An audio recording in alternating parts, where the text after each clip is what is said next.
Once upon a time. The most important line to any storyteller. Storytellers are the bridge between the everyday and the enchanted.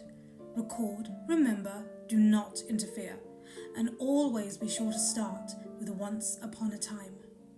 The Denny Family Storyteller Handbook Introduction. Once upon a time, there was a young man whose family fell from grace. While his father was brilliant, he was too trusting of his business partners. While his siblings were adored, their world had no place for the penniless. And while he was the pride of the royal courts, his spirit had been worn thin with heartbreak. Poverty drove them into the countryside, to a home of dust and dirt and despair.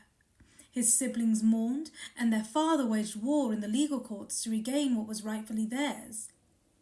The young man, however, threw himself into their new life and quickly found a sense of peace, finding work and friends where he could, pretending the day wouldn't come where his father would return with the news that they were going home. Only one day their father did not come back, and something deep in the forest stirred, reaching out its thorns and claws and shadows to draw someone into its world of enchantment. Chapter 1. Silence in the Night. Wide open spaces never felt so small. Beldon sat on the wall of his front garden, taking his life in his hands given how fragile the thing was, and stared out over the rolling hills of the dirt track. He squinted into the sunset, watching the emptiness, listening to the silence that stretched around him. Silence broken only by the soft roll of a copper coin he tumbled back and forth over his knuckles. Back and forth, back and forth. The crash from within the unstable little cottage behind him jolted him back to the moment, and he heard his second sister start raging about doorways again. He let out a sharp huff. If she didn't still insist on wearing those old gowns, she might not get stuck in doorways quite so often.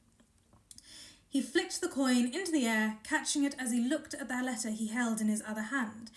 It had arrived barely a fortnight before, but the page was already soft and fragile from handling, as if they could glean some new information from it each time someone read it.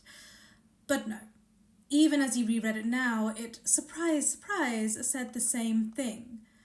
To the merchant's children, your father met with accident. He is under care. Instructions will follow. Wait. Wait. The letter, notably, left much to be desired, and it felt like they were running out of time. If they hadn't found him by the end of the week, well, they had discussed their next steps. Beldon knew what he would have to do, but the idea sent ice down his spine and his throat closed up. He audibly gasped.